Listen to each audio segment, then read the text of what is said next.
ngahamba haya makuru yibanza asigaye ngo muhereho mu gihe kindi kintu mumenya. Arashumura kumbanga imbere ya convention hari abahaje.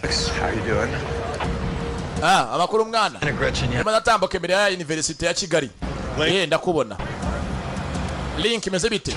Nanjye hanga na Gretchen ndimo ndabona. Sukre bimeze bite? Nanjye nawe ndabona. Sara tankure bimeze bite aho ngaho? Nanjye nawe ndabona over. Right, here we go. Saka ngumanga mutegereze. Bazi ngo Morgan Gretchen araza.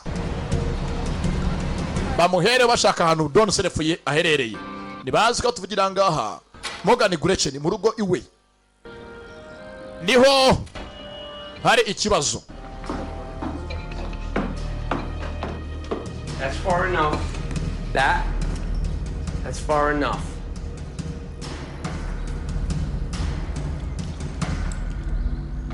I'm sorry, Rita. I promise everything's gonna be okay. Kose Rita mbabarire ntabwo byo barira gusezeranya ko nta kibazo kiri buvuke. Kabitonze Morgan Gretchen. Kine barangira umukiriya ugura sila. You know, sending Fang after me almost cost me my life. Baya gose kwanyoreje zingi ngaza nshaka biza gato ngo bitume napfa no gupfa. Plan, which is why you're here, Gretchen. Niyo mpamvu nawe urahanga. We find a new buyer for Scylla. Nene ko nshakira undi mukiriya mushya acugura sila. Telefone ngiyi. Ibanga amatelefone yose agiye yakira. Boys? Huh? Yeah.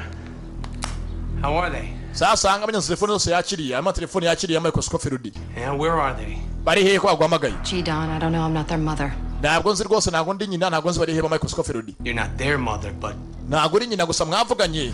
Nubwo utari nyina, ahanga hari undi ubereye nyina. She looks just like you. Asa nkawe. Isn't she? She's got those big blue eyes. Afite amaso manini y'ubururu nk'ayawe. Those big blue eyes. Namatama murasa. Nakana kabanyonzi ka Gretchen.